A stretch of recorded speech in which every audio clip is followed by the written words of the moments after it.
थोड़ी एसी कटा लो। वैसे ये आपको आमतौर पर सुनने को बहुत मिलता होगा आजकल ये बिजली के बिल वाला तो। जी बिल्कुल है, बिल्कुल है, और इतने ज़्यादा बिल हो गए कि आम आदमी दे नहीं सकता है। तो उसके लिए भी इंशाल्लाह कोशिश जारी है कि हम लोग एक सोलर की स्कीम लाना चाह रहे हैं। अच्छा। 200 से कम यूनिट वालों के लिए इंशाल्लाह फ्री सोलर अनाउंस करेंगे और अच्छा। उनको लगा के भी देंगे, और 500 यूनिट तक वालों को 50% सब्सिडी के ऊपर सोलर लगा के देंगे। कोशिश की जा सी, IMF ने जिस जाल में पकड़ा हुआ है ना उसमें से निकलना बड़ा मुश्किल है, लेकिन यही है कि आहिस्ता आहिस्ता करके हम चीज़ों को ऑफसेट अगर करते जाएंगे तो फिर आसानी हो जाएगी आवाम के लिए। तो सर कब तक हो जाएगा ये, थोड़ा सा ये मेरा ख्याल है विद इन 2-3 मंथ्स इंशाल्लाह प्रोग्राम शुरू हो जाएगा। आपको क्यों इस पे हंसी आ रही है?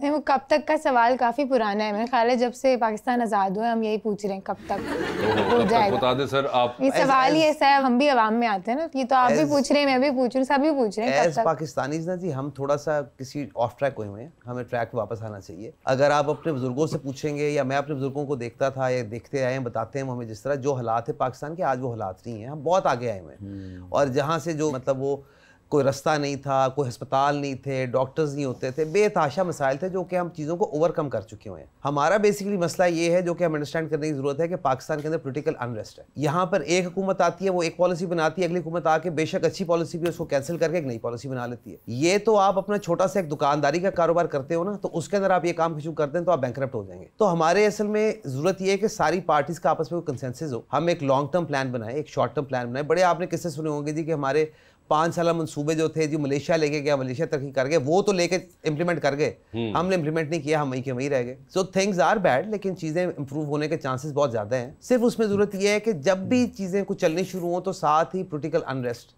और मुल्क में धरने हड़तालें और चीज़ें जो है ना जी वो खराबी करती हैं। बिलाल मुझे बात है, अभी रिसेंटली हमने सुना कि कोई मरी से ग्लास ट्रेन का प्रोजेक्ट भी आने लगा है टूरिज्म और उसके जुमरे में, जिसके ऊपर बहुत सा हमें यहाँ पे नून लीग के दोस्तों ने भी कहा कि जी they don't agree with it, जो प्रेजेंट कंडीशन है हमारे पास वो वसाइल नहीं है कि हम एक ग्लास ट्रेन चला दें मरी से इस्लामाबाद। असल में उसका बैकग्राउंड अंडरस्टैंड करने की जरूरत है, लोगों को शायद बैकग्राउंड नहीं पता उसका। ये एक स्ट्रेटेजिक रेल लिंक बनना है जिसका फर्स्ट स्टॉप मरी होगा, सेकंड स्टॉप उसका मुजफ्फराबाद है और थर्ड स्टॉप उसका गिलगित बल्तिस्तान है। आज अगर आप देखें कि हम इंटरनेशनल ट्रीटीज को देखते हुए हम कहते हैं जी आज़ाद कश्मीर का भी अभी तक फैसला नहीं हुआ, वो भी इंडिपेंडेंटली अपना सिस्टम चला रहे हैं, सारा कुछ है। इंडिया ने जब से कश्मीर के ऊपर कब्जा किया है और अब तो 2 साल से ऊपर 3 साल से ऊपर हो चुका हुआ है, वो एक ट्रेन ट्रैक जो है वो बारामूला तक लेके जा चुके हैं, राइट ऑन द बॉर्डर। सो अगर खुदा न खासा कोई इंसर्जेंसी होती है तो आपके पास एक ही ट्रैक है जिससे आपने अपनी फौज को सप्लाई देनी। तो स्ट्रेटेजिकली रिक्वायरमेंट है कि जो रेल लिंक है वो आपका मुजफ्फराबाद से भी होना चाहिए और गिलगित बल्तिस्तान से भी होना चाहिए। ना सिर्फ ये टूरिस्ट में आपको हेल्प करेगा बल्कि इट्स अ स्ट्रेटेजिक लिंक जो कि आपको फ्रेट ट्रेन तो एक specifically glass train is one aspect.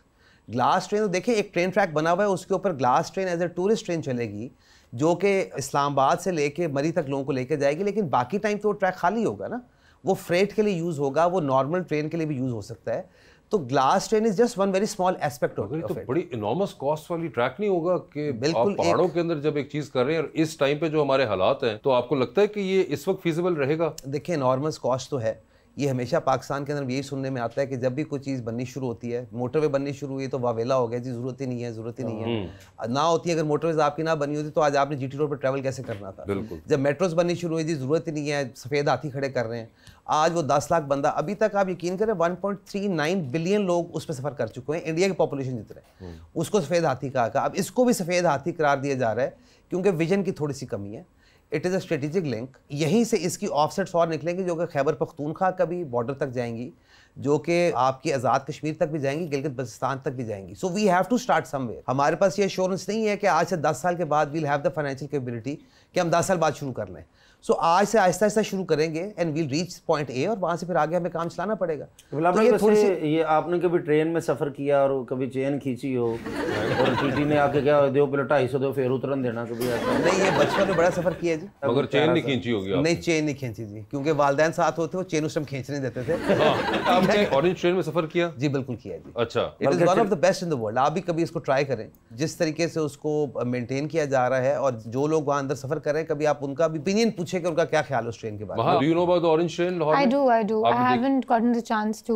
मगर आपने देखी होगी वैसे, कहीं पे ट्रैक्स देखे होंगे या कहीं जाते हुए ट्रेन को देखा, तो आप चाहेंगे उसमें सफर करना, ट्राई करने के लिए? आप दुनिया फिरती हैं तो वहाँ पे तो आप ये ट्रैम्स और सबवेज यूज करती हैं? ट्रेन्स और हमने यूज भी करी हैं। बिलाल भाई ਨੂੰ ਤੇ orange train ਚੋਂ ਬਹਿਣ ਨਹੀਂ ਨਾ ਦਿੰਦੇ। क्यों? ਜਦੋਂ ਵੀ ਬੰਦੇ ਡਰਾਈਵਰ ਨੂੰ ਕਹੀ ਜਾਂਦੇ ਤੂੰ ਤੇਜ਼ ਚਲਾ, ਚਲਾਨ ਨਹੀਂ ਮੈਂ ਤੇਰਾ ਹੁਣ ਦੇਣਾ।